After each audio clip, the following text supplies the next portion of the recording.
모든 교양은 남 얘기죠. 아물어봐도 알려주는 남 얘기 아날람 90회 방송 시작하겠습니다. 의문의 그녀 시호님. 안녕하세요. 문화평론가 이동규 대표님. 안녕하십니까. 안녕하세요. 저는 작가 홍대선입니다. 첫 번째 뉴스 시간입니다. 대표님. 네. 저번에 우리 허거를 먹은 날 네. 저의 모발 상태를 보고 대표님께서 많이 놀라셨습니다. 머리가 없더라고. 아니 좋아졌다며 그 얘기를 하란 말이에요. 아 예전에 최근에 먹었을 때요? 홍대가 머리가 없습니다. 아니 이 사람아 눈에 띄게 좋아졌다면서요. 이 같이 있는 제가 보증하겠습니다. 없습니다. 없어졌습니다. 다 죽어버려. 두 번째 뉴스입니다. 이 대표님이랑 제가 다이어트 중인데 요새 각자 얼마나 성공 중인지 대표님 네. 요새 가열찬 다이어트 중이십니다. 네, 그렇죠. 이건 다이어트가 아닙니다. 그러면요? 이건 금연과 같은 거죠. 그냥 안 하기로 했다. 참기로 했다. 그냥 덜 먹기로 했다. 그게 다이어트 아니에요? 다이어트는 왠지 마음에 열심히 뺀 다음에 언젠간 다시 또 되면 왜 그런 마음 때문에 괴로운 거거든요. 아 다이어트는 그러니까 뭔가 딱 목표를 설정해 놓고 거기까지 가려는 그 막 열심히 하는 그 마음 때문에 그런 힘든 건데 그렇게 하진 않으신다. 그죠. 왜냐면 다이어트 나도 온갖 방법 다 해봤는데 결국 이게 참는 거잖아. 근데 맞아. 참는 게 고통스럽게 하면 결국 오래 못 가고 그 고통 때문에 결국 사람이 관두는데 좀 이래저래 좋은 방법을 찾기 위해서 예전에 금연과 같이 네. 나름 좀 이렇게 마음 상태를 깜짝 놀랐잖아요. 저번 주에 우리 중간중간에 이제 말이 계속하니까 저희 쉴 때마다 초콜릿 같은 거 먹잖아요. 근데 대표님 진짜 하나도 안 드셔갖고 1도 안 먹고 물만 드셔서 깜짝 놀랐잖아. 이제는 평생 그래야지. 평생 맥주도 안 먹어요 그러면? 액체빵이야 그것은. 저는 작년에 색욕을 잃었는데 네. 올해는 식욕이 사라지고 있습니다. 어디요? 어디 사라졌어요? 말도 살찌고 홍작가도 살찌고. 사라졌습니다. 안 사라진 거지신 것 같은데? 어제 밤에도 야식했다 놓고. 내 말이 아까 오자마자 어제 야식했다 그래놓고 야식을 할 때 밥을 반 공기만 먹었어요. 그게 무슨 상관이야 야식했는데. 그러니까 식욕이 떨어졌다는 건 먹는 것도 생각 안 나고 그쵸. 베갯잇을 눈물로 적시고 눈물로 염분을 빼면서 그렇게 몸에 있는 것들을 이렇게 걸러내야지. 아침마다 베갯잇은 저의 눈물이 아니라 머리카락을 가져가고 있습니다. 자, 신도 여러분들의 치열한 기도가 있어야 할 것 같습니다. 교주의 옥체는 교회로 치면 대성전 같은 거예요. 건축 헌금을 내는 마음가짐으로 여러분께서는 호텔스닷컴 그때 있는 본인이 있는 곳이 성전이래 놓고는 왜 또 자기 몸이 성전이래요? 아니 여러분의 말이 몸도 바뀌어요? 교회고 내 몸도 교회인데 교주의 몸이니까 아무래도 좀 이제 좀 클 때 자를 붙여가지고 뭐 이런 거지. 어쨌든 여러분 아날람과 호텔스닷컴이 프로모션을 진행 중에 있습니다. 이런 메일이 왔더라고요. 메일인지 댓글인지. 댓글. 댓글이었구나. 이 프로모션 언제 끝나는지 조마조마하다. 해외에 자기 갈 일이 있는데 오래 합니다, 여러분. 꾸준히 진행하도록 저희가 노력하겠으니. 그리고 친구분들에게도 많이 선전을 해주시고요. 왜냐하면 이게 국내 최고 조건이기 때문에 꼭 아날람 청취자만 프로모션 대상이 아니라 그 페이지에 방문하는 모든 분들께 국내 최고 조건 숙박업소 할인 예약 권한이 주어집니다. 방문만 하면 돼요. 어디라고요? 검색창에 남얘기몰 검색하시거나 namyegi.com 방문하셔갖고요. 저희 클릭하시면 돼요. kr.hotels.com/베스트 쿠폰입니다. 광고 듣고 오겠습니다. 지금 티스템 두피 클렌저와 두피 에센스를 검색해보세요. 과학이 당신의 모발에게 주는 선물 티스템입니다. 저희 남얘기몰에서 판매되는 네. 싱귤러 커피 네. 소식이 있다고요. 싱귤러 커피 많은 분들이 잘 모르시는 것 같아갖고 이거 원두 그냥 해서 본인이 갈아 드시는 게 아니고요. 갈아도 주시거든요. 그리고 갈림의 정도도 본인이 좋아하는 만큼으로 맞춰주세요. 그래서 혹시 그거 귀찮아서 안 되겠다 하시는 분 요거 한번 드셔보시면 어떠신가 해서 말씀드리는 거예요. 오늘의 주제는 지금까지 저희가 했던 주제와는 조금 다릅니다. 국제고요. 시사입니다. 국제시사라고 해야 되나? 이슬람교로 상징되는 흔히 아랍권이라고 불리는 중동 하면 떠올리는 이미지들이 있습니다. 뭐 모스크도 있고요. 내전. 세 번째 부인까지는 괜찮습니다. AK 소총 그리고 바주카포, RPG-7 그리고 온몸을 칭칭 감싼 여성들의 모습도 있어요. 그런데 현재 머리카락을 노출하고 군복을 입고 총을 들고 싸우는 여전사들이 활약하고 있습니다. 그냥 활약하는 정도가 아니라요. 현재 중동 문제 이슈의 핵심으로 부상하고 있습니다. 이게 어찌된 일인지, 그분들은 누구이며 어떠한 역사적이고 정치적인 배경을 가지고 있는지 저희가 알아보도록 하겠습니다. 그런데 이 얘기는 우리가 쿠르드 많이 얘기를 듣잖아요. 쿠르드족에 대해서. 네. 대다수가 쿠르드족의 여성분들이거든요. 그죠? 그 예. 여전사분들이요? 그렇습니다. YPJ 여전사라고 하는데 이분들이 쿠르드족 여성들입니다. 쿠르드족 하면은 우리가 많이 들었죠. 항상 중동 문제 하면 쿠르드족이 학살당하고 있습니다. 네. 오늘은 쿠르드족 23명이 죽었습니다. 이러는데 탄압받으면 일어서게 마련이죠, 사람은. 그렇죠. 그리고 중동에서는 또 여성들이 많이 탄압받고 있고 탄압받는 민족에 탄압받는 여성들이 총을 들고 일어섰다는 것은 어떻게 보면 상식적이긴 한데 세상에 그냥은 없죠. 지금 중동, 정확하게는 아라비아 반도의 북부 일대를 히잡도 부르카도 없이 맨 얼굴로 휩쓸고 있는 이분들을 알기 위해서는 먼저 쿠르드족이 어떤 민족인지를 알아야 돼요. 왜 대표님 뉴스에서 쿠르드족 하잖아요. 네. 저는 한동안 쿠르드족이라는 게 세상에 있는갑네 하고 있었어요. 그죠. 보통은 이제 그 소수민족 산에 사는 네. 되게 소수민족 이게 되게 재밌는 게 쿠르드 민족 우리도 많이 듣긴 듣잖아요. 네. 근데 터키나 시리아 그 근처에 사시는 분들인데 산악에 산다 그래가지고 왜 약간 옛날 KBS 다큐 차마고도 같은 데 네. 느낌으로 되게 한 100명 뭐 한 이런 맞아요. 기분이야. 소규모인 것 같죠? 염소 키우고 네. 이분들이 인구가 거의 우리나라랑 거의 비슷하죠. 같아요. 거의 같은데 영토만 없을 뿐. 그러니까 세계에서 가장 인구가 많은 무영토. 무국가 민족인 거죠. 그렇죠. 저는 이제 그러다가 이제 십자군 전쟁사를 이렇게 좀 봤었어요. 보니까 이슬람 측 수장이 이때 살라딘이었잖아요. 네. 이 사람이 쿠르드족 출신이라고 해서 처음 관심이 생겼어요. 쿠르드족은 3천만 명에서 4천만 명 사이의 민족이에요. 본거지를 벗어나서 이 나라 저 나라로 이민 간 사람들까지 합하면 4,700만 명까지 추산이 된다고 하는데 그죠.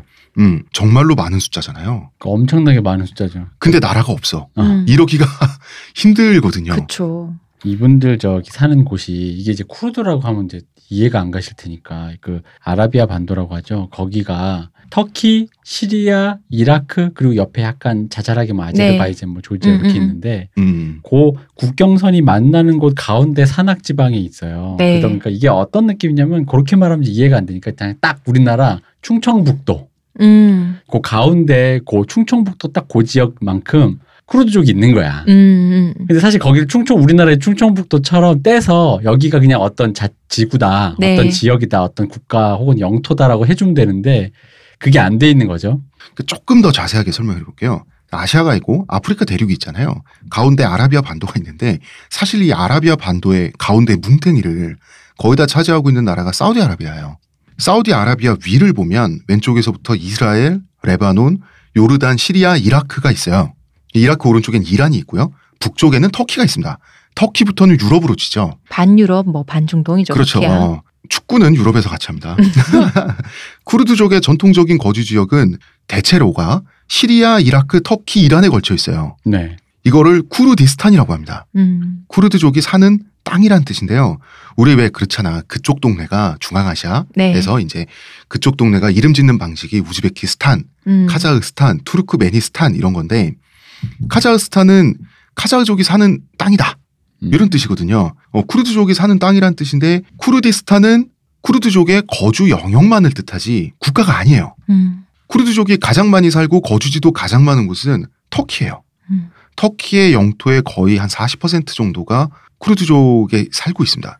터키에서는 그렇기 때문에 쿠르디스탄이라는 말 자체를 터키 사람들은 싫어한다 그래요. 그죠. 아무래도 자기네 나라의 소수민지는 모르겠으나 소수민족이 어떤 자치지구처럼 네. 어떤 영토화에 대한 개념을 공식 언어처럼 이렇게 사용하는 게 불편한 거죠. 그렇죠. 근데 사실은 물론 이라크의 쿠르드족 자치구역이 또 있긴 한데 이것도 쿠르디스탄이라고 하긴 하지만 아무튼 쿠르디스탄은 나라가 아니고요. 우즈베키스탄, 카자흐스탄, 쿠르디스탄 같은 말이지만 우즈베키스탄, 카자흐스탄 나머지 스탄들은 지금 다 독립국이 됐고 쿠르디스탄만 나라가 아니고 그냥 명칭일 뿐이에요. 그러면은 우리 이런 생각할 수 있잖아요. 인구도 충분한 민족이 어쩌다가 나라 없는 서름받는 이 모양 이 꼴의 민족이 되었는가. 쿠르드족은 산악 유목민이에요. 산악 유목민은 체력이 좋습니다. 일단 산악 유목은 말을 타기가 힘들어요. 산악 유목은 많이 걸어야 됩니다. 그리고 산소가 희박한 곳이죠. 지상에 비해서. 네. 그래서 산소가 희박한 곳에서 많이 걷고 하다 보니까 체력 소모가 많을 거 아니에요. 체력 소모가 많죠. 이런 사람들이 옛날부터 전쟁에서 군인으로 곽강받았어요. 살라딘도 쿠르드족 출신이라고 하는데 살라딘 말고도 쿠르드족 출신 명장이 아랍 역사에 많습니다. 우리 저번에 용병 비교 편을 했었잖아요. 네. 네. 예, 뭐였더라? 란츠크네흐트랑 스위스 용병을 비교했었잖아요. 네. 스위스도 각광받은 이유가 그 산악 민족인데 산악 민족 특유의 체력이 있단 말이에요. 원래 이 쿠르드족이라고 하는 민족은 페르시아, 현재 이란이죠. 페르시아의 산악 지방에서 발원을 한 민족이에요. 그러다가 평지에 진출했다가 다시 산악에 기어 들어갔다가 기어 들어가다니요. 걸어 들어갔죠. 입산하다가 그렇게 다시 나왔다가 이렇게 진출을 하면서 산악 지역 일대를 네. 서서히 점유하면서 이렇게 퍼져나간 민족인데 한민족이라고 하면 단일 민족 같지만 혈통적 차원에서는 아니에요. 쿠르드족이라고 하는 사람들을 보면 누가 봐도 중동 사람처럼 생긴 이 사람은 아시안이구나 이런 쿠르드족도 있어요. 근데 분명히 쿠르드족이래. 근데 유럽 백인하고 거의 구분이 안 가는 그런 쿠르드족도 있고요. 그 중에서는 조금 가무잡잡한 사람들도 있는 거예요. 근데 그 지형에 여러 나라에 걸쳐서 네. 그러니까 여러 나라에 걸쳐서 유목민으로 살고 있는데 당연히 섞였겠죠. 저는 아직도 홍 작가랑 황신혜 씨가 한민족이라는 게 믿겨지지가 않아요. 저도 김세호 양과 대표님이 한민족이라는 게 믿겨지지 않습니다. 아니야. 그건 한민족 맞는 것 같아. 양심을 가지고서 양심을 가지고. 소혜야. 우린 민족이다. 그러면은 황신혜 씨는 저에게 외국인입니까? 황신혜 씨는 전형적인 그 코카서스 인종의 네. 후예잖아요. 완전히.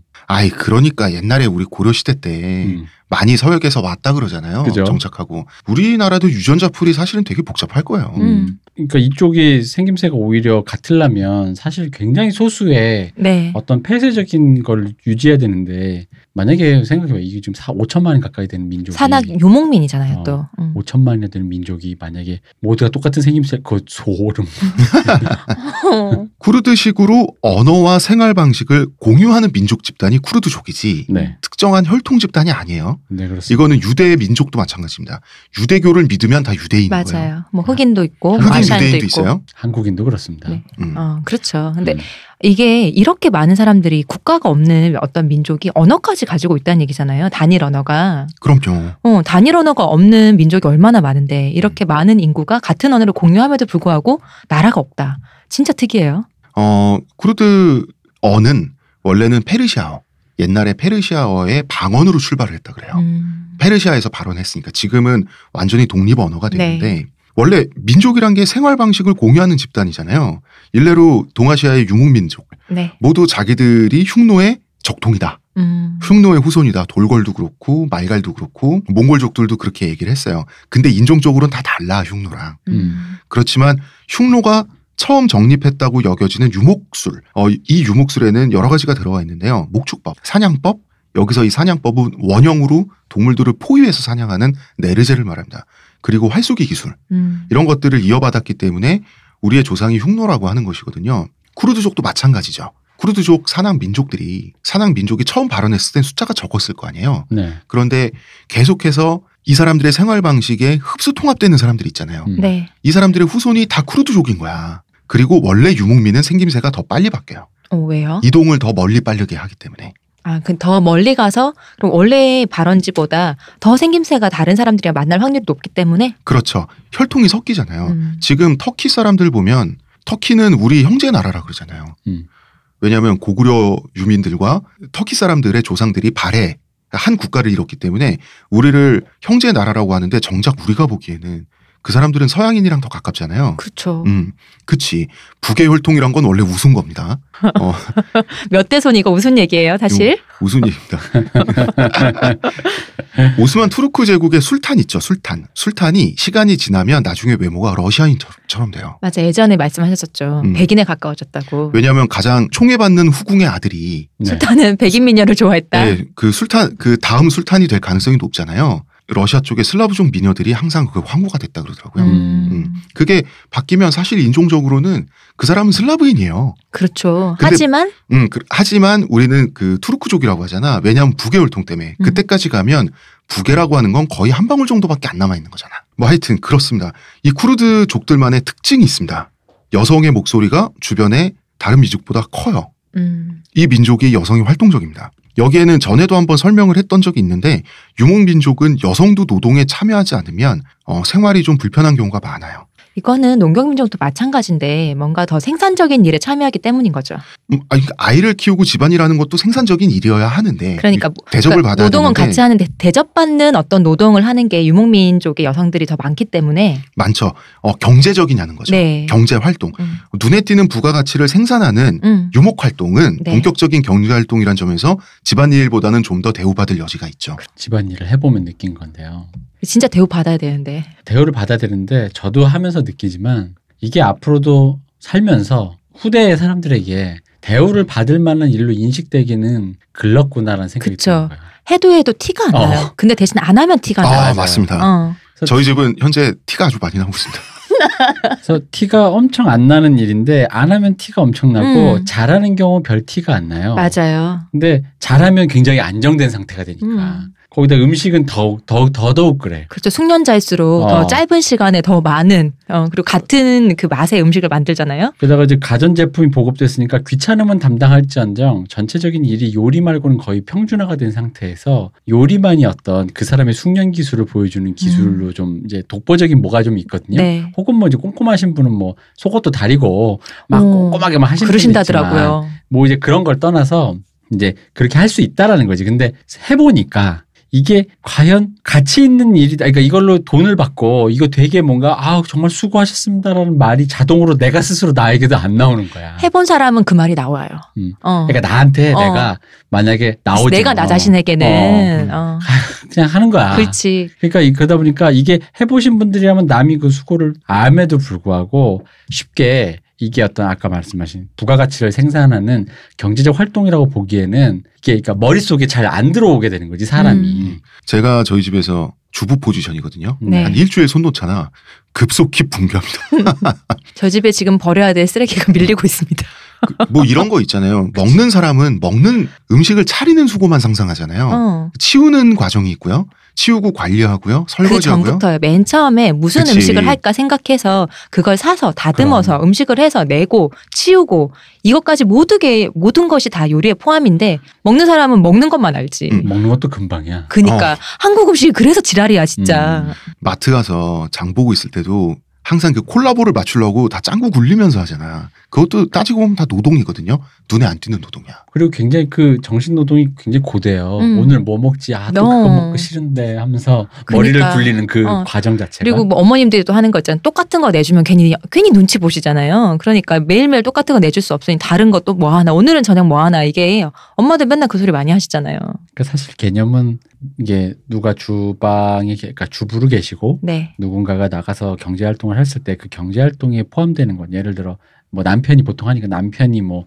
옷을 깨끗하게 입고 간다라는 건 그 아내의 공헌이 큰데 네. 그 깨끗이 입고 나가야지만이 그 남편이 나가서 뭐 영업을 하든 뭐든 할 거 아니겠습니까? 근데 사실 거기에 포함되는 거잖아 사실은 그 비용 자체가. 그럼. 그런데도 불구하고 그거를 인지하기가 이게 시각적으로 이게 굉장히 혹은 정서적으로 인덱싱하기가 되게 애매하더라고. 맞아요. 그래서 후대에도 이것은 불가능하지 않을까. 그래 농경민족과의 차이가 있습니다. 농경민족은 논밭에 나가서 일을 하고 들어오죠. 네. 땀을 집중적으로 남자들이 흘리고 들어옵니다. 목축 같은 경우는 가축들과 부대껴 살아요. 그러니까 늘 세월이구나. 일상과 일이 굉장히 엮여 있어요. 그렇기 때문에 남자가 보기에도 여성이 자기와 같은 일을 하고 있어요.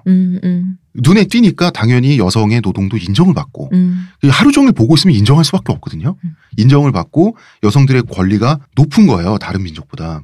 근데 이제 이 부분을 오해하시면 안 되는 게 마치 이제 홍 작가의 요 서술을 무슨 뭐 그 여자가 노동을 하면 그러니까 그걸 인증하거나 인정해준 주체가 남성이냐 그런 얘기가 아니라 네. 서로가 봤을 때 왜냐면 집에서 이렇게 쉬고 있는 백수 남편 보면 소뚜껑 던져요. 동등한 관계라는 거는 그런 거예요. 괜히 오해하시면 안 됩니다. 이게 뭐 남성 주체가 여성의 노동을 평가한 다음에 그래, 넌 이제 나랑 같은 레벨이라고 평가해준 주체로서의 어떤 그런 방식은 아니다. 그런 방식은 아니고 자연스럽게 어울렁더울렁 그렇게 되어간다는 그러니까 거죠. 아까도 얘기했지만 정서적으로 경험적으로 머리에 인덱싱이 되는 거예요, 그냥. 그럼. 맞아요. 그래서 이제 쿠르드족은 대부분 이슬람교를 믿긴 한데요. 신기하게 다른 무슬림보다 덜 종교적인 부분이 있어요. 아무래도 유목민이라서 여기저기 다니면서 좀 사고가 유연한 부분도 있는 것 같고 그래서 이슬람교를 믿으면서도 여성에 대해서 그렇게 억압적이지 않다. 굉장히 특이하죠. 즉 여전사가 활동할 조건은 전통적으로도 조금은 있지 않았나 이런 생각이 좀 들고요. 하긴 아무것도 없는데 뾰롱하긴 쉽지 않잖아요. 그죠? 그런 건 없어요 세상에.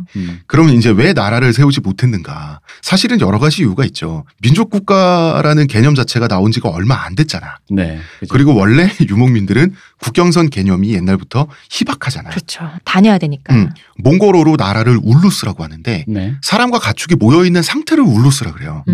그래서 울루스가 한 30km 이동한다. 그러면은 나라가 30km 이동한다. 농경민족하고는 전혀 다른 거예요. 개념이. 그 울란바토르란 말도 울루스에서 나온 거겠네요. 그건 몰라요. 왠지 관련 있을 것 같아. 그래서 보통 이제 농경민족이라고도 하지만 우리 전에도 썼던 말이지만 정주문명이라고 정주문명이죠. 정지에서 거기서 네, 거주한다. 유목민족과 정주문명. 네. 그래서 이런 오해가 많이 발생해요. 유목민족 국가하고 정주민족 세력하고 전쟁을 일어날 때 서로 이겼다고 생각하는 경우가 많아요. 한쪽이 움직이니까 쟤는 도망갔다. 유목민족의 입장에서는 네. 와서 히트앤런이잖아요. 유목민족의 입장에선 더 많은 피해를 끼친 쪽이 이기는 거고 더 많이 약탈한 쪽이 이기는 거예요. 그 목표를 달성하면 물러가는 거예요. 치고 빠지는데 그 유목민족들은 그래서 사수라는 개념이 없어요. 불리하다 싶으면 바로 튀어요. 그다음에 유리하다 싶으면 다시 쳐들어오고. 그런데 농경민족은 우리가 사는 내 땅을 지켜야 되잖아요. 영토를 지켜야 되잖아요. 그래서 물리치면 말 그대로 물리친 거예요. 가면은 물리친 거죠. 그렇죠. 물리치다. 이게 승리를 뜻하는 단어인 것이 정주문명의 단어예요. 물러가게 했다. 그래서 왜 축출하다 이런 것도 영어 그거에 해당하는 서양 언어를 일본에서 번역한 말이란 말이야. 유목민족의 언어에는 내쫓았다 이런 게 승리를 뜻하지 않습니다. 그냥 내보낸 겁니다. 이렇게 이동에 대해서 비교적 자유로운 사람들이다 보니까 국경선 개념이 희박해. 이동해서 체류도 하고 생활도 하다가 그러다가 장기 체류할 수가 있죠. 네. 한 20년 살다가 우리 고향 땅에 다시 가자 이럴 수도 있잖아. 이럴 때 갑자기 국경선이 그어지는 경우도 있어요. 그죠? 살다 보니 원래 나는 계속 그러고 다녔는데 그 외부에 나는 왜 그 동막골처럼 네. 외부에서 갑자기 뭘 하더니 여기가 뚝딱뚝딱 오늘부터 여기는 거기야 이러면 그럴 수 있죠. 그렇게 돼버리는 거예요. 네. 그래서 불가리아에는 불가리아 몽골 유목민이 있어요. 몽골 초원에 소속된 사람인데 당연히 이동을 하다 보니까 불가리아까지 간 거예요. 불가리아까지 가서 텐트 치고 여기 날씨 좋으니까 좀 오래 있어볼까? 게르를 치고 오래 했는데 있다가 이제 갑자기 공무원이 와가지고 여기 사인하라고 주민등록 나왔다고. 자기가 불가리아인이라는 거야. 이런 상황이 이렇게 되는 거예요. 네. 이런 상황이 20세기에 많이 벌어졌어요. 잠깐 저희 그러면 지난주에 얘기했던 그 2부에서 얘기했던 이민 있잖아요. 이런 방법으로 노려보면 그냥 강제 출국입니다. 그런가?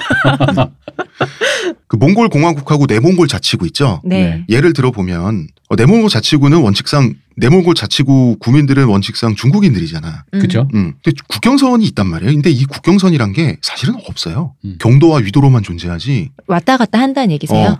그 드넓은 초원에 아무것도 없어. 아무 표식도 없어요. 그래서 중국 인민인 내몽골 주민과 몽골의 국민들은 그냥 말 타고 건너가서 시집 장가 가고. 지금도? 제가 알기로 한 10년 전까지 그랬어요. 지금은 어떨지 모르겠어요. 저는 예전부터 내몽골이라 그러니까 내몽골은 안쪽이잖아요. 그래서 몽골의 안쪽에 있는 나라인 줄 알았어요. 근데 그 중국 기준이지.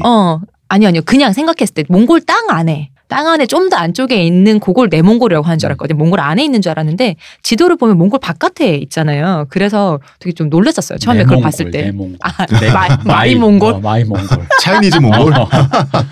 그래서 어쨌든 내몽골 땅은 중국이죠. 네. 쿠르드족이라고 다르지 않았단 말이에요. 그러고 다녔어요. 무엇보다 옛날은 왕조 국가죠. 네. 민족의 생활 방식대로 살면서 여기 지금 대빵이라는 주인이라는 사람이 뭐 페르시아의 옛날에 샤한샤든 오스만 제국의 술탄이든 자기는 그냥 목축하면서 돌아다니면서 살면 되고 가끔 뭐 총독이나 이런 사람들이 와서 세금 내 그러면 주면 되잖아. 그죠? 그런 거죠. 그리고 이 세금 내는 조건이 합리적이면 주면 되는 거고 불합리하다라고 싶으면 유목민족이잖아. 야반도주하면 돼요. 이렇게 살아왔는데 현재 쿠르드족을 가장 많이 탄압한 나라가 터키잖아요. 네. 네. 터키의 전신이 오스만 투르크 제국이었단 말이에요. 오스만 투르크 제국 시절에는 워낙 광활한 제국이었잖아요. 이때는 오스만 투르크 제국 안에 쿠르드족뿐만 아니라 별의별 민족이 다 들어가 있었단 말이야. 제국이니까. 이 제국 안에서 쿠르드족은 그냥 잘 살았어요. 그 이유는 제국이기 때문이고 보스는 술탄이잖아. 네. 그리고 너무 멀리 있고 위에 있는 사람이니까 뭐 자기는 여기서 그냥 소치고 양치고 그러면 되는 거고. 그냥 이 민족 저 민족이 제국의 틀 안에서 할 일 하며 살면 됐는데 지금 터키는 근대 국가고 민족 국가잖아요. 그러니까 근대 민족 국가 안에 쿠르드족은 이민족이 돼 있는 거예요. 2등 국민이 되는 거죠. 그리고 처음에 말씀하셨다시피 가장 많이 사는 곳이 터키잖아요. 그러면은 가장 그 안에서 쿠르드족이 모여서 뭔가를 많이 하려고 하는데도 터키겠죠. 그럼 당연히 터키가 가장 탄압을 많이 하겠죠. 과거에는 어디서 가축을 치나 사실 영토 국경선 개념이 과거에는 좀 두루뭉술한 경우가 많잖아요. 네. 그죠. 우리나라가 좀 착각하는 게 국경선이 우리나라 사람들은 옛날부터 국경선이란 게 지금처럼 엄밀할 거라고 생각하는데 그거는 고려의 천리장성 그다음에 강으로 이루어진 조선시대 압록강 경계선 때문에 우리는 그렇게 생각하는데 실제로 이 지역은 사막도 많고 평지도 많거든요. 이거는 강역 정도의 의미지 정확하게 선으로 나눠진 국경선이 사실 두루뭉술하단 말이야. 그래서 그냥저냥 잘 살았는데 지금은 엄해진 거예요. 물론 여기까지 얘기하면 이해는 되지만 유목민족이 쿠르드만 있는 건 아니잖아. 근데 왜 나라가 없었냐? 사실 특별히 운이 없었어요. 중간에 이제 독립왕조가 있던 옛날 시절도 있어요. 근데 사실 이거는 그 동네 보스가 마침 쿠르드 집안인 케이스에 불과한 거야. 자, 이제 근대에 와서 민족국가 열풍이 불 때 쿠르드족이라고 나라를 갖고 싶은 마음이 전혀 없진 않았어요. 쿠르드족도 독립국, 우리 독립국 쿠르디스탄 만들어 봅시다. 이런 생각을 하고 있는데 이때 접근한 것이 영국입니다. 그치, 영국. 영국의 EJ 작전. 헛된 짓을 하고 갔어요. 이놈들과 저놈들을 싸움 붙여서 나는 보고 있다가 이긴 놈. 그리고 뒤통수 치고. 뒤통수만 한 놈만 뒤통수 치면 되는 거잖아. 둘 다 칠 필요 없고. 1차 세계대전 때 영국의 계획은 이거였어요. 오스만 투르크 제국을 조각조각 해체한다. 네. 해체가 거의 완료되는 위기의 순간 터키의 영웅이 나타납니다. 무스타파 케말 아타튀르크라는 영웅이 지금 터키의 건국의 아버지거든요. 이 사람이 나타나서 터키 본토만큼은 지켜요. 광대한 식민지 영토는 죄다 잃었단 말이에요. 아타튀르크가 터키 집회에 보면 나오잖아요. 이게 웃긴 게 보통 집회에 나오신 인물들은 네. 정면을 보지 않습니다. 애매하게 보고 있죠. 저 어딘가를 보고 계시죠. 이분 정면을 살짝 틀어져서 보고 있는데 그래요? 정면을 지켜보고 있다. 심지어는 웃고 있어. 그래? 그래서 왠지 부담되는 집회다. 그러니까 그때 돈을 딱 쓰려고 하면 너 지금 이거 어디다 쓰려는지 나 지금 알고 있는데 약간 이런 느낌으로 웃고 있어. 그럼 그 집회로 마약 같은 거 사면 기분 묘하겠다. 그렇죠. 이분이 이게 엄청나게 전쟁도 많이 치르고 나라도 재건하시고 한 되게 훌륭한 그 터키 입장에서 훌륭한 우리로 치면 거의 세종대왕과 이성계를 합친 세종대왕, 이성계, 이순신 더하기 건국의 아버지니까 김구 선생님, 이승만 그 정도 합친 그 정도 레벨인 거죠. 돈 쓸 때마다 눈치 보게 만들면 집회계의 김생민 씨인가요? 그러니까 이게 웃잖아. 쓰려고 하면 스투핏을 날리는. 왜 정면을 봐? 어디 돈을 쓰려 그래? 이러면 서점 가서 열심히 살아야지 이러면서 책 사면 그레이트 돈 쓰지 마 이것들아 이러면서. 이때 영국이 야 쿠르드족 너네 우리 편에서 오스만 투르크 때려잡는데 앞장서라 그랬던 거예요. 네. 물론 쿠르드족 입장에서는 오스만이나 당신들이나 우리 입장에서 다 남남이잖아. 우리가 왜 그래야 되지라고 했겠죠. 영국의 입장은 이거였어요. 나라 만들어줄게. 국경선도 그어주고 국제사회에서 정식 국가로 보장도 해주고 이때는 해가 지지 않는 제국이니까. 네. 영국이 센 나라잖아. 게다가 우리가 선진국이잖아. 너네 나라 만드는 과정도 거기 입법, 사법, 행정 이거 장난 아니야. 이거 우리가 특별히 가이드 해줄게. 자, 이 대사 그대로. 네. 여러분 할머니 할아버지들 살고 계시는데 이 땅 개발한다면서 들어온 업자들이 하는 소리랑 똑같지 않습니까? 진짜 똑같다. 똑같잖아. 아니 이거 하지 마시고. 지금 반농사 농도 안 지시는데 놔두면 뭐해요. 그러니까 저희가 여기 펜션도 짓고 여기 빌딩도 만들어 드릴게요. 그래야지 여기 맹지도 올려서 뭐합니까? 이러면서 탁 와가지고 그 돈으로 손자들 용돈도 주시고 얼마나 좋아요. 우리가 선진국 아니야. 저희 서울에서 왔습니다. 네. 똑같다. 저 서울 말투 들리시죠? 그리고 하시는 거 어렵지 않아요. 저희가 만드는 그 빌딩하고 이거 재개발하는 과정 다 가이드 해드릴게. 여기 도장만 찍으시면 돼요. 그러려면 여기 있는 저 아무개집 노인네만. 그치. 그 노인네가 지금 여기서는 오스만 투르크 제국인 거죠. 그죠. 쟤네만 없으면 되잖아. 사실 그랬죠. 이게 특히 왜 지방에 토호가 계신 분, 토호를 물론 부정적일 수도 있고 긍정적일 수도 있는데 어쨌든 가치 중립적으로 그 동네 유지 있잖아요. 네. 그 유지가 어쨌든 말에 그 동네 온 사람들이 다 애헴하면은 다 들을 때 네. 그때 이제 이런 식으로 했다 그러더라고. 왜냐하면 저 토호가 말을 하면 사람들이 단 앞에서 말을 안 들으니까 토호를 적으로 만들어서 저 토호를 작살내면 우리가 이렇게 잘해드리려고 하는데 저분 때문에 가라막히고 있다고. 저희 진짜 저희 나쁜 마음 먹고 온 거 아니에요. 다 우리 아버지 어머니 같은데 저희가 왜 그러겠어요. 세상이 바뀌었는데 여러분도 전기도 쓰고 좀 하셔 언제까지 촛불로 이렇게 뭐 이러면서 이제 그랬다 그러더라고요. 그러니까 시골 동네 건축업자들이 네. 가서 하던 짓을 영국은 지구본을 돌리면서 했던 그치? 거예요. 저희가 진짜 다른 분들한테는 저희 딱 몇 집 어머님하고 옆집만 제가 이거 얘기 드리는 거라고 딴 데 가서 얘기하시면 안 된다고. 이거 영국 애들한테 얘기해보고 싶다. 크루즈족도 마찬가지였어요. 크루즈족은 어떤 생각을 했냐면 영국이 우리에게 삐지면 안 된다고 생각할 정도였어요. 날아준다는데. 그래서 오케이를 외치죠. 그런데 사실 크루즈족이 이때 굉장히 순진했다라고 말하기에는 우리나라 고종 황제께서도 순진하셨잖아. 아직까지도 이게 부동산 사기를 당하는 게 이거는요 사기꾼은 앞에 나타나면 사기 당하는지 몰라. 그리고 이런 거 있잖아요. 제국주의를 우리도 경험을 해봐서 그렇지만 경험하지 않고 이 사람들 서양 열강 네. 만났을 때 지금 기준으로 보면 누구나 순진해질 수밖에 없어요. 그렇죠. 어떻게 옛날에 안 왜 범죄의 제국상에서 나왔던 그 대사 있잖아요. 사기는 사기를 맞는 순간 당한 게 아니고 사기꾼이 사기 치려고 마음 먹는 순간 이미 넌 당해 있다고. 그러니까 모른대. 그런 거지 뭐. 어쨌든 크루즈족은 믿었습니다. 열심히 영국을 위해서 오스만에 대항해서 싸웠죠. 나라 하나 해준다잖아. 그런데 이 무스타파 케말 아타투르크가 이끄는 터키의 군인들이 제국은 우리가 잃어도 나라는 지켜보자. 요거 하나는 지키겠다. 본토는 지키자. 이렇게 정신력을 불태울 줄은 영국 사람들도 몰랐어요. 그래서 갈리폴리 전투가 굉장히 결정적인 전투인데 이게 윈스턴 처칠의 네. 흑역사 둘 중에 하나입니다. 갈리폴리 전투. 터키가 프랑스와 영국 연합군에 대항해서 싸우는데 터키 독립군은 무기가 열악하잖아.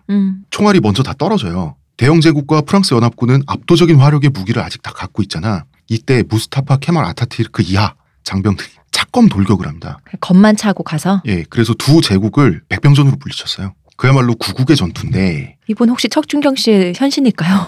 그러니까 아까 대표님 말했잖아. 먼치킨이라고. 이 사람 다 갖고 있다. 세종대왕처럼 글도 만드셨고요. 대단하다. 문자도 만드시고. 문자를 만들었다기보다는 그 서양 알파벳으로. 그렇죠. 예, 아라비아 문자가 아니라 네. 서양 알파벳으로 터키어를 표기하도록 했죠. 그리고 근대화 세속국가로 이슬람 국가지만 세속국가를 만드는 그 나라의 기틀을 네. 딱 왜냐하면 사실 중간 다리가 돼서 사실 이게 아타투르크가 뭔가 다른 마음을 먹었으면 지금의 IS 같은 그런 굉장히 신정 중심의 그런 국가 뭐 IS까지 안 가도 사우디나 그런 이란 같은 나라가 됐을 수도 있어요. 우리 집이 왕조가 될 수도 있을 텐데. 근데 이분은 또 자식도 안 낳았잖아. 그래서 싸울까 봐. 그래서 그것도 그렇게 하셨고 거기다가 방금 이 갈리폴리 전투처럼 전투에서의 먼치킨 장군이기도 했으니까 다 가진 사람이었죠. 그러니까 집회에 나올 수밖에 없어. 지켜보고 있다. 그래서 이렇게 쳐다볼 수밖에 없어. 어디 쓰는지. 영국의 아버지로서. 웃기까지 하면서. 자, 어쨌든 우리 영국 얘기. 네. 영국은 터키를 완전 작살내려고 그랬는데 완전한 해체에는 실패를 한 거예요. 그러고 나니까 이제 쿠르드족이 귀찮아진 거야. 네. 먹튀를 하죠. 그냥 신경을 꺼버린 거야. 터키인들 눈앞에 지금 가만 생각해 보니까 이제 가까스로 영국과 프랑스를 물리쳤어요. 네. 쿠르드족은 여기 이 동네에 남아있네. 있잖아요. 그러니까 쿠르드족은 유프라테스강 오리알이 된 거예요. 그러니까 이게 동네에서 머슴살이 하던 돌쇠 데리고 서울 업자가 곡괭이 들고 들어갔는데 그 양반님의 자식이 무공이 그 너무 집에 셌어. 보검이 있는 거야. 그 칼을 들고 다 쓸어. 지기만 하면 다 쓰러지는. 그래서 도망가는데 그럼 남은 돌쇠는 뭐가 돼? 돌쇠가 같이 가요 하는데 그냥 가버린 거죠. 그냥 차 타고 가버린 거죠. 그래서 쿠르드족은 황당하잖아. 아니 당신들 나라 만들어준다며. 영국도 입장은 있었어요. 그럼 잘 됐을 때 얘기지. 안 됐잖아. 잘 살아. 이러고 가버린 거예요. 세상이 이렇게 무섭다. 그러게요. 그리고 이제 영국에 배신을 합니다. 먹튀만 한 게 아니라 1차 세계대전 막바지가 되면 승리가 확실시된 연합군이 있지 않습니까? 네. 독일의 반대편 영국을 위시한 서양 열강들은 입맛대로 중동을 쪼개서 관리하려고 하죠. 물론 민족마다 나라 하나씩 원하죠. 네. 여기서 쿠르드족이 빠집니다. 자, 여기서 이제 중동을 쪼개서 관리하려고 하는 그 수많은 이유 중에 역시나 지금까지도 유효한 석유 때문입니다. 그렇죠. 유전 때문이죠. 예. 특히나 이 해군 병력이 석유 엔진으로 석탄 엔진, 석유 엔진으로 가면서 그게 석탄 엔진으로 그 연료를 싣고 가는 거리보다 석유 엔진으로 했을 때 더 멀리, 더 빠르게 간대요. 같은 양으로 싣고 예. 간다고 하면은. 그래서 석유 엔진으로 다 이제 전환한 함대들이 전환했는데 그 석유를 제일 많이 공급할 수 있는 게 당연히 여기잖아요. 네. 주유소를 자기가 가져야 되잖아. 네. 그렇기 때문에 이제 그 중동을 쪼개는데 아주 혈안이 된 거죠. 유전을 나눠 먹자는 거였어요. 네. 쿠르드족은 황당하죠. 너네 우리 한번 먹튀했는데 아니 왜 니네들이 중동을 쪼개고 왜 그 세계 지도를 펼쳐놓고 거기서 자대고 콤파스 대고 하는데 우리는 왜 이렇게 안 껴주냐. 영국의 입장에서야 너네는 우리를 싫어하는 민족이잖아. 쿠르드족 입장은 황당하죠. 아니 미친놈들아 애초에 니들이 먹튀해서 우리가 너네를 싫어하게 된 건데 근데 영국은 그건 그런데 어쨌든 날 미워하잖아. 그러니까 그거네. 머리회로 이상한 전 남친 같아. 아니 그게 아니라 다시 와서 뭔가 하니까 지금 뭐 하셔요? 그랬더니 아 서울 사람 싫어하잖아. 그냥 서울 사람끼리 하려고 그러니까 신경 꺼요. 이러면서. 방금은 좀 쉽게 설명하기 위해서 좀 가볍게 말한 거고 어쨌든 1차 대전 승전국들의 거래 속에서 네. 쿠르드가 아예 그냥 아웃 오브 안중이 된 거예요. 네. 그렇죠. 예. 사실 뭐 이 사람들이 중동에 있는 민족을 왜 신경 써줍니까? 기름만 중요하지. 그러다가 1918년이 되면 쿠르드족은 영국이 안 세워주는 나라 우리가 직접 세우겠다 이러면서 무장투쟁에 들어가게 됩니다. 이라크의 일부 그리고 시리아 일대를 무장 점령하게 돼요. 그러면은 그 그 지도에 콤파스랑 자대고 선 그은 가장 그 주체가 영국이잖아. 네. 영국의 입장에서는 자기네들한테 반항하는 거잖아. 얘네가. 그럼 용역 불러야지. 용역 불러야죠. 영국인들이 그렇게 존경하는 우리의 윈스턴 처칠 어떤 명령을 내렸냐. 야 그냥 독가스로 쟤네 다 학살하자. 이게 윈스턴 처칠의 두 번째 흑역사입니다. 남녀노소를 싹쓸이하자 그랬어요. 이 사람은 쿠르드족을 벌레라고 표현했습니다. 뭐 1세기 백인 특히나 성공한 1세기 백인 남성 귀족의 입장에서 보면 그럴 수 있다고 봅니다. 고려가 보는 여진족이다. 그렇죠. 그렇죠. 우리가 존경하는 고려의 영웅들은 하나같이 여진족을 이렇게 봤을 거예요. 양면성이 다 있는 거죠. 그런데 이게 다행인지 불행인지 영국도 전쟁 막바지라 가지고 네. 독가스가 떨어져 있는 거예요. 마침. 재고가 없는 거야. 만약에 재고가 충분했다면 현재 쿠르드족 인구는 지금과 달랐을 거라는 얘기가 많더라고요. 대신 뭐 독가스로 안 되면 그냥 재래식 무기로 그냥 수동으로 두진 않았을 거 아니에요. 학살을 했죠. 이때 영국에서는 2,000명밖에 안 돼요 라고 하고 학살의 피해자가 보통은 수만 명이라고 하죠. 2,000명이라니 내 집 자식 한 명만 죽어도 눈물이 나는데. 그럼요. 물론 쿠르드족도 불쌍하다고만 할 수는 없어요. 세상에 불쌍하기만 한 민족은 없어요. 아 세상에 선하기만 한 피해자라든가 그 뭐 이렇게 그런 건 없죠. 없어요. 오스만 투르크 제국 막바지에 나라가 그 제국이 흔들흔들하니까 오스만 투르크 제국도 발악을 했단 말이야. 그래서 이 제국 밑에 있는 제후국들 있잖아. 제후국들의 불온한 기운을 짓밟기 위해서 굉장히 잔인하게 굴었어요. 그래서 아르메니아 학살 사건이란 게 굉장히 악명이 높죠. 이때 쿠르드족도 오스만 투르크 제국에 고용이 돼서 군인으로 아르메니아인들을 많이 학살했단 말이야. 어쨌든 지금은 힘없고 불쌍한 나라 네. 잃은 민족이 돼 있습니다. 이제 이 영국이 먹튀해서 유프라테스강 오리알이 됐는데 이 오리알이 멍까지 들었어. 영국에 맞고. 금가 있어요. 금이 짝짝 가 있어. 그 뭐죠? 중국 음식에 나오는 썩은 오리알. 멍들어서 애가 이렇게 돼버렸어. 그러니까 이제 이 동네에는 터키 사람들밖에 없는 거야. 자기네들이 한번 죄를 졌죠. 천시받고 두들겨 맞고. 90년대에 어떤 일이 있었냐면 시골에서 쿠르드족 노인이 이제 뭐 일을 하고 있었어요. 경찰에 검문을 했는데 당연히 이 사람은 쿠르드어를 쓰지 네. 터키어를 몰라요. 쿠르드 사람이기 때문에 경찰이 터키어를 할 줄 모른다고 총으로 쏴서 죽여버렸어요. 90년대. 그만큼 철저한 이등 국민이에요. 터키에서. 다른 나라들에서도 취급은 좋지가 않아요. 특히 이제 이라크에 있는 쿠르드족들이 크게 당했습니다. 왜냐하면 이라크에는 옛날에 후세인이라는 사람이 있었어요. 아, 진짜 그렇게 말해야 될 정도로 옛날이다. 미친놈이잖아 이 사람. 걸프전 이전에 후세인이 쿠르드족을 그렇게 학살을 하면서 국제사회의 비난을 받을 때 항상 꺼내던 이 카드가 영국도 옛날에 쿠르드족을 학살했는데 영국은 되고 난 안 되냐. 나도 하겠다. 이랬단 말이에요. 논리적인데. 이스라엘도 빠지지 않고 쿠르드족이 점유했던 지역이 있으면 빠지지 않고 침공을 해서 쿠르드족 괴롭히고 그 나라 정부한테는 아차 실수하고 이제 빠지고 막 이랬단 말이야. 터키의 쿠르드족 학살은 정말 오랜 시간 동안 심심하면 벌어져 왔죠. 이거 당장 최근에도 있었어요. 그러니까 학살이라기보다는 침공이 바로 지난달에도 있었어요. 그 얘기는 2부에 나옵니다. 네. 한국제 탱크와 무기가 터키의 쿠르드족 학살극에 맹활약 중입니다. 참 그렇습니다. 이 얘기는 좀 천천히 하고요. 쿠르디스탄이 지금은 그냥 지역을 가리키는 말이지만 쿠르드족이 정말 독립국 쿠르디스탄을 만들게 되는 순간 터키도 그렇고요. 시리아도 그렇고요. 이라크도 그렇고요. 국토의 뭉텅이가 그냥 빠져나가게 되잖아요. 네. 네. 충청북도 생각하시면 네. 됩니다. 네. 누구도 쿠르드족 편이 아니에요. 음. 틈만 나면 탄압하는 거야. 게다가 어느 한 나라에서 세력을 형성하는 순간 그곳이 쿠르디스탄 독립 거점이 될 거잖아요. 그러니까 쿠르드족 괴롭히는 걸 게을리하면 이웃 나라들한테 눈치가 배는 거예요. 민폐 끼치는 거야. 괴롭혀줘야지 서로 윈윈이다. 그럼 이제 정상회담 할 때 우리는 쿠르드족 이렇게 열심히 밟고 있는데 귀국은 약간 좀 이렇게 다른데 좀 바쁘신 것 같다. 이러면 우리만 저희도- 쓰레기야? 이러면서 저희도 나만 쓰레기야? 아니 저희도 이번 달로 한 100명 학살하겠습니다. 뭐 이런 식인 거예요. 역시 함께 쓰레기가 되는 전략이구나 이게. 이렇게 되면 20세기 내내 쿠르드족은 민족의식이 생길 수밖에 없죠. 그런데 감정적으로는 끈끈해지는데 한편으로는 민족의식이 생기고 독립운동 분위기가 일어나면 일어날수록 정치적으로는 내부 분열이 생길 수밖에 없죠. 아니 뭐 흔히 노선투쟁이라고 하죠. 네. 노선투쟁이 생겨요. 우리 독립운동도 마찬가지야. 네. 이제 멀쩡한 나라에도 여야가 있고 정파가 있고 뭐 당연한 건데 이제 문제는 없이 살면 각박해진다고 나라 잃은 상태에선 더 하겠죠. 나라 잃은 상태에서 전투까지 치렀다는 게 문제예요. 이제 90년대 이라크 쿠르드 자치구는 두 지역으로 갈라져서 따로 2명의 지도자를 뽑고 이러면서 아웅다웅 하기도 했었어요. 그러고 있는데 이게 왜냐하면 왜 안에서 싸우냐면 바깥에 독립국 쟁취 이런 게 너무 노답이니까. 그러니까 지금 이 순간에도 학살당하고 있는데 아무리 생각해도 내 노선이 맞는 것 같거든.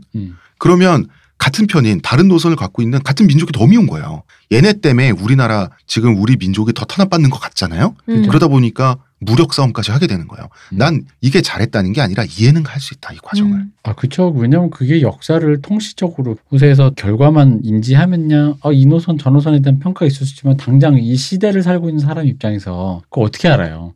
자기의 느낌을 어떤 이해 결과의 그 판단의 근거로 생각하고 행동하겠지. 그럼 그러다가 기회가 옵니다. 걸프전이었어요. 아, 걸프전. 최초의 CNN이 이걸로 떴죠. 그렇죠. 생중계했잖아요. 생중계했죠. 방송을. 맞습니다. 전쟁을 생중계했잖아요. 그러다가 이제 걸프전이 발발을 하게 되는 거죠. 미국은 후세인을 처치하고 싶잖아. 네. 이번에도 쿠르드족에게 손을 내밉니다. 너네 그동안 힘들었지. 우리가 도와줄게. 후세인을 물리치고 나면 너네한테 잘해줄게. 뭐 자치권 정도는 우리가 보장해줄 수 있고 원래 쿠르드족 자치구는 있었지만 말이 자치구지 후세인 밑에서 불가능하죠. 쿠르드족은 후세인에게 너무 많이 당했어요. 후세인이 80년대 후반 그리고 90년대 초까지 쿠르드족의 4,000개 마을을 파괴했고요. 수십만 명을 학살했어요. 그리고 수백만 명의 난민이 발생했는데 이때 독가스를 사용했습니다. 이후로 쿠르드족 여성들이 기형아를 많이 출산하게 됩니다. 이때부터. 어떤 마을은 5,000명이 죽는데 5분이 걸렸대요. 예전에 이때 아마 이 걸프전 때일 거예요. 그 생중계 같은 거 하면서 그때 이 독가스 살포에 대해서 많이 얘기가 나왔단 말이에요.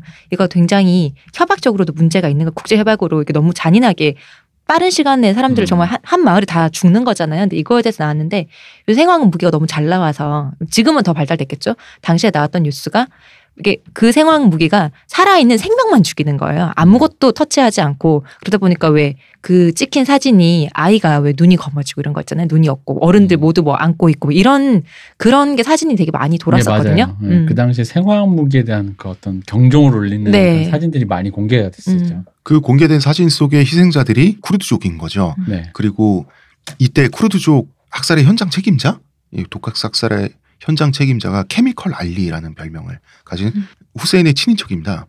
화학무기로 악마적인 행동을 했다 그래서 케미컬 알리입니다. 쿠르드족은 후세인에 당연히 열이 받고 있었는데 미국이 와서 같이 싸우자라고 하니까 이때는 후세인 처단하기 위해서 열심히 싸웠죠. 네. 걸프전 그리고 2013년에 이라크전 두 번에 걸쳐서 쿠르드족은 정말 여러 방면에서 활약했어요. 어디서 활약했냐면 왜냐하면 미국은 미군의 목숨이 소중하잖아. 위험한 지역에 총환자를 두고 투입해야 되는 보병 인력도 있죠. 네. 총알바지라고 하는. 네. 그거는 이제 쿠르드족이 해줘야지. 어떻게 귀한 미군을 씁니까? 미국은 쿠르드족에게 약속을 지켰냐고 하면 애매하게 지켰습니다. 영국과 달리 지켰냐고 하면 자치권 보장? 하고 싶지 않았어 너네? 너 해 안 말려. 쿠르드족 입장에서는 아니 군대 보내주고 뭐 해주고 뭐 이런 거 없냐고. 아니 우리 방해 안 한다니까. 하고 싶은 거 해. 안녕? 이게 미국의 입장이었어요. 지지하겠어요. 화이팅? 화이팅. 너네 인생 화이팅? 화이팅? 이런 거예요. 우리 미국에 돌아가서 TV로 잘 지켜볼게. 이게 왜 이렇게 됐냐면 터키 때문에 그래요. 터키는 미국의 중동 쪽 형제입니다. 그죠. 친미 국가예요. 미국은 터키를 이룰 수 없어요. 아시아에 일본과 한국이 있고 중동엔 터키가 있고 이런 식이란 말이에요. 터키 입장에서는 아니 형님 쿠르드족이 제 눈에 가시인 거 잘 알면서 막 이렇게 잘해주고 키워주고 자치고 해준다 그러고. 그럼 우리한테 저희한테 그러시면 안 됩니다. 이런 거죠. 미국의 입장에서는 그래도 우리가 대충 신용은 해줘야 되는데 피값은 지불을 해야 될 거 아니야. 그러면서 쿠르드족의 사정이 조금 나아지긴 하지만 확 나아지진 않는 거죠. 이때 이라크전에서 무기와 실전 경험을 얻게 되고요. 쿠르드족은 실력이 생기죠. 그러니까 터키는 긴장을 하게 됩니다. 이 쿠르드족을 억누르기 위해서 터키는 대대적인 군사 작전들을 기획하는데요. 이때 터키에 우리나라 대통령이 날아갑니다. 이 기회를 놓치지 않고 한국군의 탱크와 무기를 파는데 노무현 대통령께서 성공하셨죠.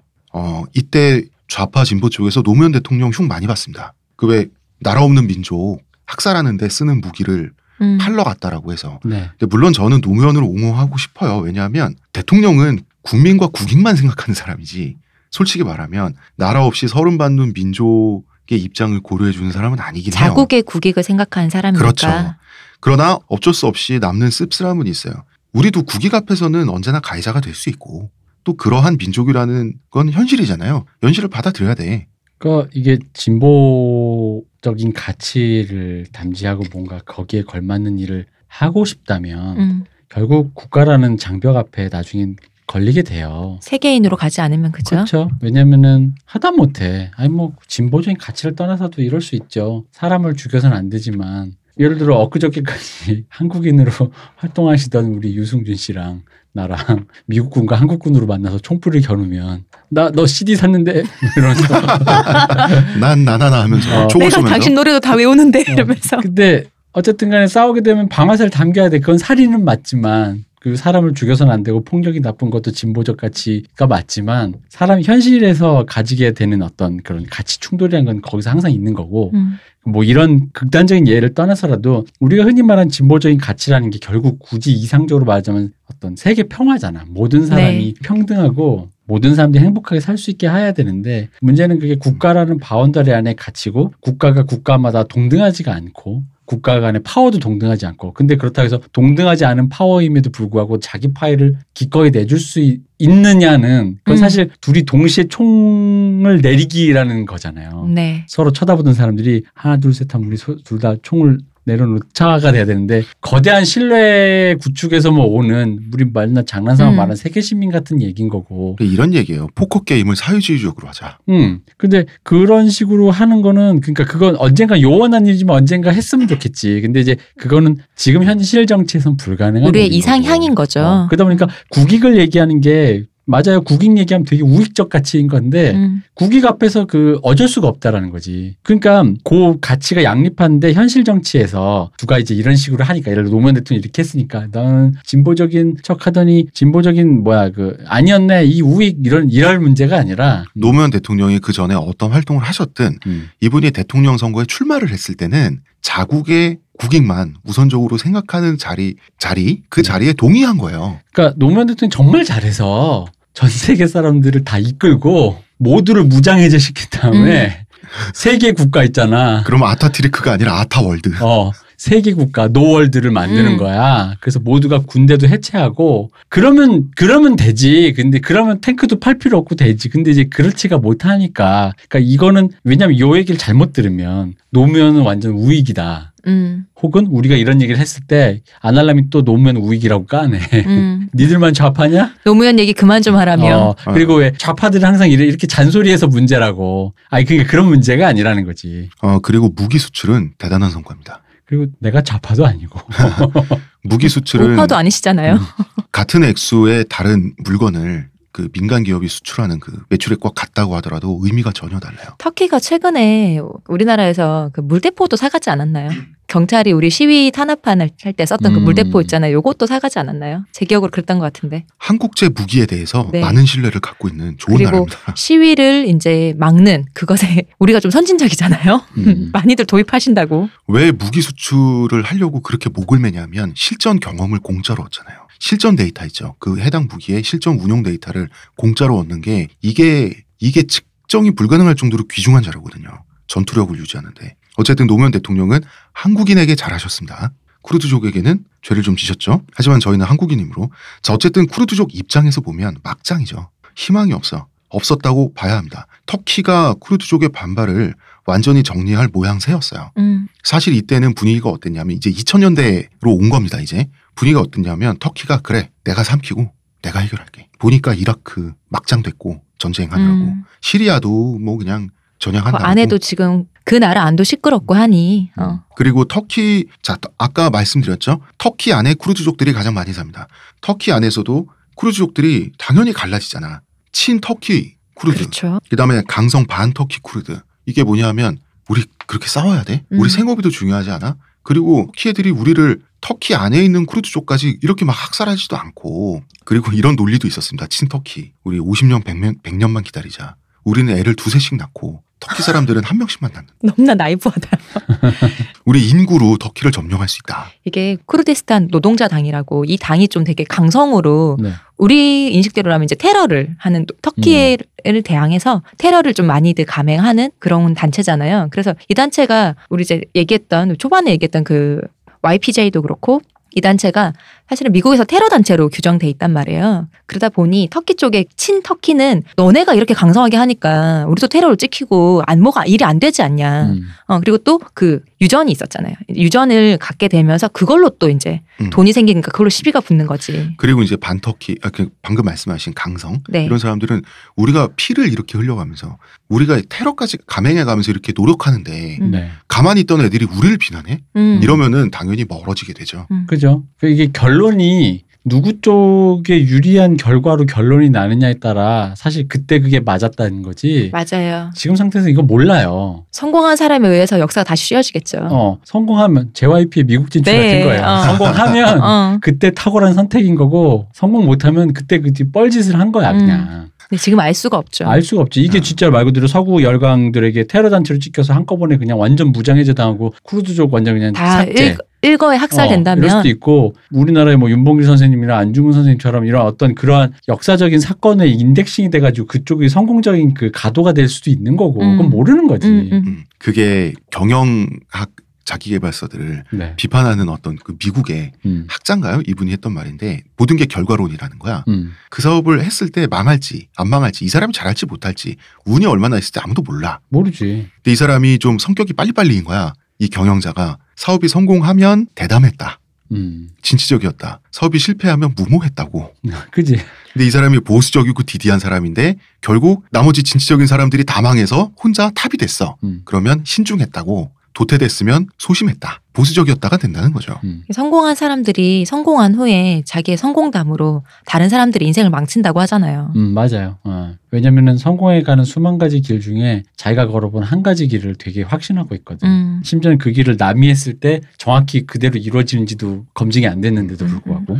그런데 편안한 사무실에서 경영을 하는 게 아니라 지금 이 사람들은 사막에서 나라 없는 민족의 서름을 느껴가면서 민족의 운명이 어떻게 될까 마냐 이러고 있잖아요. 네. 그러니까 사실은 더 싸울 수밖에 없어요. 그래서 사실 쿠르드족에게 희망이 있을까라고 하면 없다고 보는 편이 맞았을 것 같은데 거대한 막장이 IS라고 하는 막장 중의 막장입니다. 흔히 IS라고 하는데 이슬라믹 스테이트인가요? 이슬람 네. 국가란 뜻인데요. ISIL이라고도 합니다. 이게 좀 더 공식적인 명칭인데 이라크 레반트 이슬람 국가란 뜻이에요. 레반트는 시리아와 레바논 일대를 옛날부터 부르던 말이에요. 혹은 ISIS라고도 해요. 우리한테 이게 제일 많이 익숙하죠. ISIS는 이라크 시리아 이슬람 국가라고 하는 거고요. 아랍어 명칭을 줄여서 다에쉬라고도 하는데 다에쉬는 일부러 아랍인들이 붙인 이름이에요. 다에쉬는 아랍어로 따지면 짓밟혀 마땅한 놈, 굉장한 멸칭이래요. 디쉬 이렇게도 부르던데 발음의 문제일까요? 발음의 문제인 거지. 당연히 이 사람들을 겸하려고 불러주는 이름이고요. 죽일 놈들 뭐 이런 얘기잖아요. ISIS는 뭐 무기를 든 일베?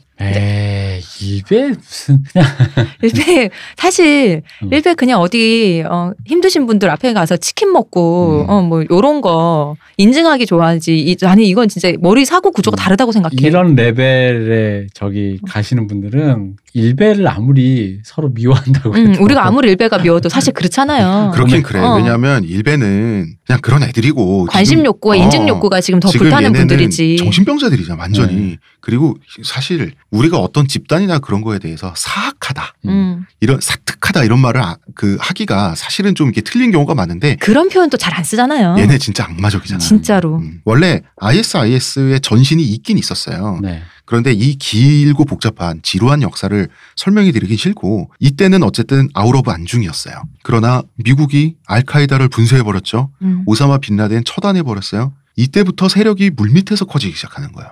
그리고 2013년부터 대두가 되는데 어느 날 갑자기 뿅 나타난 느낌이었어요. 우리는. 그랬어요. 근데 물밑에서는 사실 과정이 있었어요. 어떤 과정이냐면 미국하고 유럽 열강들이 때려잡은 그 많은 저항단체 네. 전투원들이 다 여기로 온 거예요. 이제 풍선 효과네요. 한쪽을 다 누르니 다른 쪽으로 커지네요. 그리고 지금의 IS를 만든 이 고참 선배 세대 중에는 나름 민족투쟁 독립의식이 있고 저항적이고 나름 양심적인 좌파 운동가들도 있었어요. 그런데 서양이 때로는 비열한 방식으로, 때로는 잔인한 방식으로, 때로는 부정직한 방식으로 뭐 납치나 살인교사 같은 거죠. 이 사람들을 너무 탄압하다 보니까 이 사람들 입장에서 대항하려다 보면 더 악랄해져야 되는 거야. 그러다가 자기가 몸담고 있던 조직이 완전히 분쇄되고 동지들이 사망하고 이런 과정에서 IS로 흘러 들어갈 때는 이미 마음속에 독이 가득 차 있는 거야. 이런 과정도 있긴 있었어요. 그래서 정확하게 언제 대표님이 그런 표현을 하셨는지 모르겠는데 지난 언젠가 대표님이 이 IS 이 서양 놈들이 싼 똥이라고 맞아요. 표현을 하시면서 밖에 나갔던 탕아가 칼 들고 돌아온 거라고 지금 집에 이런 표현을 하셨는데 정말 맞는 얘기거든요. 2014년이 되면 이라크와 시리아 일대의 광활한 지역을 갑자기 접수해 버리죠. 네. 우리는 이때 뉴스로 봤어요.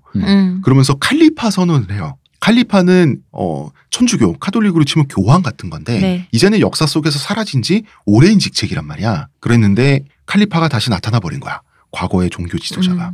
이슬람 세계의 종교 지도자가 나타나는 셈 치는 거죠. 물론 얘네들의 주장이긴 하지만 근데 이 칼리파 선언이 세계 곳곳에 뿔뿔이 흩어져 있던 이슬람 무슬림들을 많이 자극하긴 했다고 그러더라고요. 우리에게도 칼리파가 다시 생겼다라고 하는 그 말에 현혹되면 그래서 왜 전 세계에서 무슬림 10대, 20대 청년들이 부모 몰래 맞아요. 접속해서 부모 몰래 컨택하고. SNS로 접속해가지고 여기 가서 IS 대원되고 막 이랬잖아요. 이게 어린 친구들이 많이 하는 뭐 진짜 페이스북이나 트위터 이쪽으로 해서 페이지 만들어서 처음에 친구 맺어서 이런 식으로 많이 퍼뜨렸죠. 총 들고 깽판 치고 나쁜 짓 하는 게 정의라는데. 보통 수많은 뭐 유럽 국가에서 이민자 가정의 아이들이잖아요. 네. 우리 예전에 이제 뭐 프랑스 레블레 얘기할 때도 그렇고 아주 잘 사는 집 많이 있지 않잖아요. 보통 이제 하류층을 담당하고 있다 보니 거기서 쌓이는 아이들의 울분이 분명히 있을 거 아니에요. 그걸 파고든 거겠죠. 그럼 총 들고 깽판 치면 전사로 대접해주고 천국도 보내준다는데 그런데 지금의 현실은 비루하잖아. 저기 가면 영웅이란 말이야. 그러면 꽂힐 수 있어요. 난 그렇게 생각해. 그러나 이 놈들은 너무 막장이야. 정말 뭐 내일에 2편에서 얘기하겠지만 얘네는 막장이 너무 심해. 근데 저기 가슴이 뜨거운 10대에게 네. 무언가 그 자극하는 요소가 있잖아요. 크잖아요. 있죠. 이거 진짜. 사실. 불러올 만한 반향이 크게 불러올 만한 게 있잖아요. 광활한 사막에서 그 하늘에 총 빵빵 쏘면서 트럭 타고 내달리면서 우리는 성전을 하고 있다. 너네도 오라라고 하면 지금 인생에 불만이 많고 모두 되지 않고 있는 10대 후반 이런 혹할 수 있다고 봐요. 아니, 그리고 뭐 인생이 되지 저도 그 말이에요. 되지 않더라도 10대 때만이 가지는 그거 있잖아요. 반항심. 그게 그치. 있잖아. 나도 어렸을 때 아무것도 모르던 시절에 에이트공대 보다가 꿈이 테러리스트였어. 아, 진짜? 저렇게 돼서 뭔가 몸도 약한 아이가. 비행기 납치범이 돼야겠다. 그래서 더 그랬을 수도 있을 것 같아. 몸이 이런 약하니까. 그리고 IS는 최초로 SNS를 전폭적으로 활용한 최초의 거대 테러 집단이네. 유튜브도 활용하고. 대표님 그 에이트공대 얘기 네. 보면 그래서 어릴 때는 액션 영화를 한 편 볼 때마다 꿈이 바뀌잖아요. 맞아요. 그런데 IS는 SNS, 유튜브나 이런 걸 통해서 본인들의 영상을 계속해서 올렸어요. 그러니까 계속해서 노출이 되는 거예요. 6개월, 1년 동안. 그러니까 이게 그거랑도 비슷한 거예요. 예를 들어, 그러니까 이게 뭐 약간 저 멀리로 가보자면 요즘 텔레비전에 청소년 드라마 이런 거 잘 없잖아요. 네. 특히 뭐 옛날 우리들의 천국 같은 류의 뭐 청년들의 어떤 그런 거 없잖아요. 왜 없냐면은 리얼리티 프로그램 보면 돼. 아, 그렇네. 드라마로 볼 필요가 뭐 있어. 특히 프로듀스 101이 흥한 이유 중에 하나가 뭐냐면 그 자체가 청년들의 성공 청소년들의 청소년 드라마야. 이게 누군가 눈물도 실패하고 있고 울음도 있고 누군가 성공하고 춤을 출 수 있을 것인가 해냈어라는 그런 성공과 그런 근데 그걸 리얼로 보는데 누가 허구를 접하겠어. 근데 SNS를 접하는 애들 입장에서 그런 거지. 뭐 어벤져스 이런 거 보다가 실제 어떤 그런 진짜 끌어오르는 그 어떤 감흥을 자극시켜 주는 거죠. 게다가 왜 우리 흔히 그런 거 있잖아. 뭣도 모르면서 국가가 보장해주는 서비스는 국가가 그런 방금 말한 그런 국가라는 바운더리 그 폭력적인 체제 위에 놓여져 있는 네. 편안함인 거잖아요. 그 밑에는 수없이 많은 폭력적인 뭐가 있는 거잖아요. 지금도 하다못해 20대 청년들이 군대에 가서 철장에 지금 영하 10몇 도에 서 있어야 우리가 지금 여기서 팟캐스트 하고 있는 거라고. 근데 요럴 젊을 땐 모르니까. 그거는 눈앞에 안 드러나죠. 그러니까 10대들이 보니까 공기처럼 존재하니까. 뭔가 가사노동 같은 거야. 맞아. 그치. 그러니까 뭔가 이 세계는 평온하고 안온하면서도 나를 억압하는 것만 같은 그런 기분이 있잖아 젊을 있지. 때.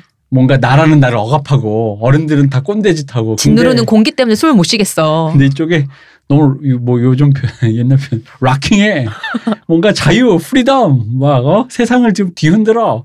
락 더 월드 막 이런 거 있잖아. 그리고 이제 10대 남자애들은 호르몬이 넘쳐가지고 깽판 치고 싶잖아. 그러니까. 그리고 SNS라는 게 사실 그렇잖아요. 부모님들이 얘가 어디 밤늦게 들어오고 이러면은 걱정을 할까? 너 요새 누구 만나고 다니냐? 어디 다니냐고 할 텐데 그냥 휴대폰 보고 있고 그냥 컴퓨터 하고 있고 그러면 그냥 뭐 하나보다 노나보다 하고 말지. 근데 거기에 접속해서 이런 사람들과 대화하고 있을 거라는 생각도 안 할 거 아니에요. 그죠. 그리고 애가 한 실종돼서 한 달 지났는데 IS 대원이 돼서 유튜브에 나오고 있는 거야. 보통 이런 식으로 부모들이 많이 황당해했죠. 하지만 그렇게 간 애들은 그냥 놀다 오는 게 아니라 정말 인간으로서는 입에 담을 수 없는 막장짓을 하게 이릅니다. 근데 여기까지 1분 하겠습니다. 2부에 대한 힌트를 잠깐 드리면 자 사람은 밟히면 밟는 사람은 얘네를 겁먹게 하기 위해서 밟잖아. 근데 다 반발해요. 일본이 그래서 태평양 전쟁 때 필리핀 애들 야 군기 한번 쫙 잡고 시작하자 이래서 엄청 탄압했는데 그러고 나서 필리핀 사람들이 그때까진 별 생각이 없었어요. 그런데 들불처럼 들고 일어나서 게릴라가 돼가지고 일본군의 발목을 잡잖아요. 겁을 먹어도 더 이상 겁먹을 필요 없는 현실을 만들기 위해서 일어서는 법이거든요. 이게 지렁이라고 생각하고 밟았는데 토령이 돼서 왔다. 탄압을 받고 안 일어서는 그 저항이 실패할 수도 있고 성공할 수도 있지만 안 일어서는 민족 그런 사람들은 없어요. IS의 막장짓에 의해서 쿠르드가 깨어나게 됩니다. 토령으로. 사람은 숨구멍을 줘야 되는데. 그러니까요. IS 하는 집 보면 숨구멍이고 뭐가 없잖아. 아무것도 없잖아요. 뭔가 협의의 여지가 없잖아. 1도 없잖아. 자, 1부는 여기까지 하고요. 이제 드디어 이 막장에서 피어난 여성의 막 여전사들의 얘기 배경은 다 했습니다. 여전사들의 정말 이야기를 내일 2부에 이어나가도록 하겠습니다. 1부는 여기까지 하겠습니다. 감사하고요. 문화평론가 이동규 대표님. 감사합니다. 의문의 그녀 시호님. 감사합니다. 감사합니다. 저는 작가 홍대선입니다.